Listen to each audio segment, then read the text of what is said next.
Assalamualaikum warahmatullahi wabarakatuh. Saya Ayu Arifah Nasution, NIM 19205087 dari PGMI 1. Baiklah, di sini saya akan menjelaskan Pancasila sebagai sistem filsafat. Pancasila sebagai sistem filsafat ialah suatu kesatuan bagian yang saling berhubungan, saling bekerja sama pada sila yang satu dengan sila yang lainnya untuk tujuan tertentu dengan secara keseluruhan merupakan suatu kesatuan yang utuh yang mempunyai beberapa inti sila dan nilai dan landasan yang mendasar, dan juga menjadi kesatuan dari berbagai unsur yang memiliki fungsi tersendiri yang dimana tujuan yang sama, saling berkaitan dan saling ketergantungan. Filsafat adalah upaya manusia mencapai kebijaksanaan hidup dalam membangun peradaban manusia.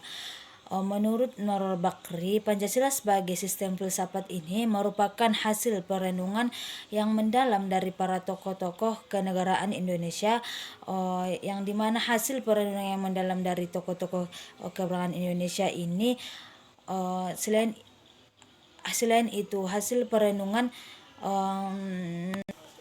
yang dimana hasil perenungan ini yang dimaksud untuk merumuskan dasar negara yang akan merdeka. Selain itu, hasil perenungan tersebut merupakan suatu sistem filsafat, karena itulah menemukan ciri-ciri yang bersifat koheren, artinya berhubungan satu sama lain. Yang berhubungan satu sama lain secara runtuh, tidak mengandung pernyataan yang saling bertentangan di dalamnya. Pancasila sebagai sistem filsafat ini bagian-bagian yang tidak saling bertentangan meskipun berbeda, bahkan saling melengkapi dalam tiap bagian, mempunyai fungsi dan kedudukan tersendirinya. Nah, yang kedua ialah sistem filsafat harus bersifat menyeluruh, yang dimana artinya menyeluruh ini adalah mencakup segala hal dan gejala yang akan segala gejala yang terdapat dalam kehidupan manusia. Pancasila sebagai filsafat hidup bangsa merupakan suatu pola yang dapat mewadahi semua kehidupan di dinamika di masyarakat. Dan yang ketiga ialah sistem filsafat harus bersifat mendasar, yang dimana sifat mendasar ini artinya suatu hal, bentuk perenungan mendalam yang sampai ke intinya mutlak permasalahannya, sehingga menemukan aspek yang sangat fundamental. Pancasila sebagai sistem filsafat dirumuskan berdasarkan inti mutlak tata kehidupan manusia, menghadapi diri sendiri sesama manusia dan Tuhan dalam kehidupan bermasyarakat dan bernegara. Dan yang keempat ialah sistem filsafat seperti spekulatif, yang dimana artinya ialah buah pikir hasil perantauan sebagai peranggapan yang menjadi titik awal yang menjadi pola dasar berdasarkan penjelasan yang logis, serta pangkal tolak pemikiran tentang sesuatu. Pancasila sebagai dasar negara pada pemulanya merupakan buah pikir dari tokoh-tokoh kewarganegaraan sebagai suatu pola dasar yang kemudian dibuktikan keberadaannya melalui suatu diskusi dan dialog panjang dalam sidang BPU PKI hingga pengesahan PPKI. Dan kedua ya hakikat Pancasila sebagai sistem filsafat terletak pada hal-hal sebagai berikut. Yang pertama ialah hakikat sila ketuhanan. Hakikat sila ketuhanan ini berkaitan dengan keyakinan bangsa Indonesia yang bahwa Tuhan sebagai prinsip utama dalam kehidupan, sehingga dalam kehidupan makhluk hidup termasuk warga negara kebangsaan yang mandiri di suatu pihak, dan kebersamaan sebagai makhluk Tuhan yang Maha Esa yang akan diminta bertanggungjawabannya atas semua ketidakadilan dilakukan. Artinya kebebasan selalu dihadapkan pada tanggung jawab, dan yang dimana tanggung jawab tertinggi adalah kepada Sang Pencipta. Dan yang kedua ialah hakikat sila kemanusiaan.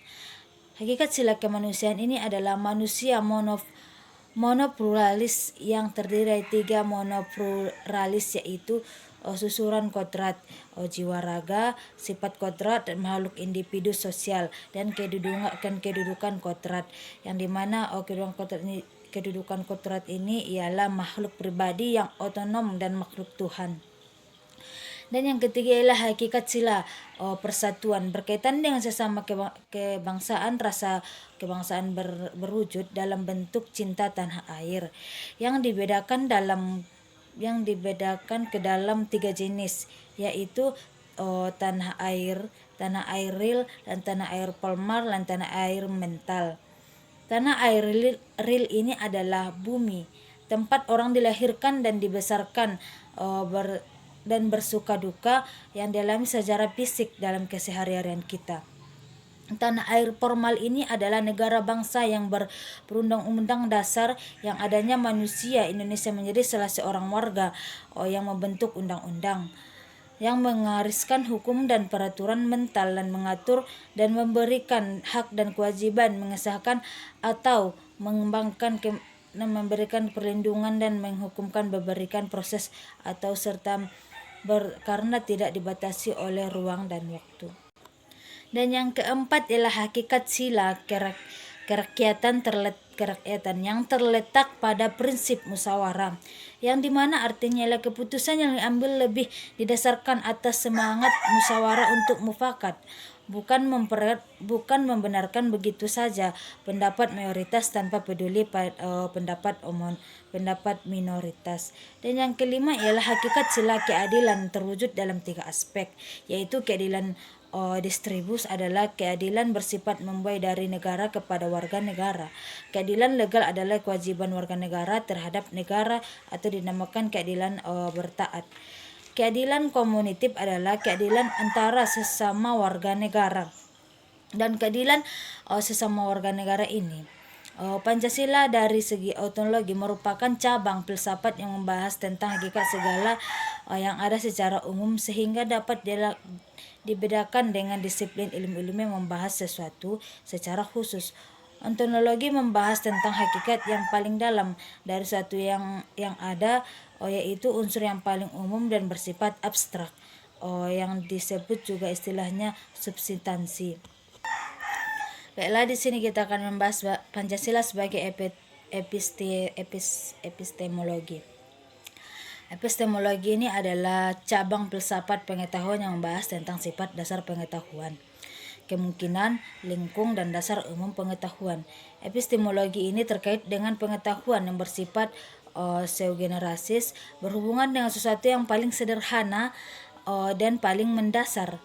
Yang paling mendasar ini seperti menyatakan bahwa epistemologi merupakan cabang filsafat yang mempelajari pengetahuan atau bagaimana orang-orang dapat mengatur tentang sesuatu atau apa-apa yang mereka ketahui.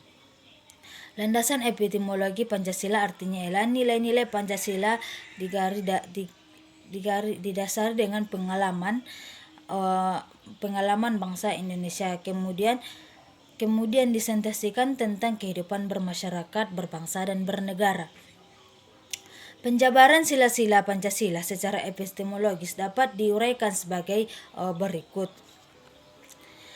Sila ketuhanan yang Maha Esa diganti dari pengalaman kehidupan beragama berbangsa Indonesia sejak dahulu sampai sekarang. Sila kemanusiaan yang adil dan beradab digali dari pengalaman atas kesadaran masyarakat yang ditindas oleh penjajahan selama beradab-adab. Oleh karena itu, dalam alinea pertama pembukaan Undang-Undang 1945 menyatakan bahwa penjajahan itu tidak sesuai dengan peri kemanusiaan dan peri keadilan. Mungkin cukup sekian yang dapat saya sampaikan. Jika ada salah, saya mohon maaf. Wabillahi taufiq wal hidayah. Assalamualaikum warahmatullahi wabarakatuh.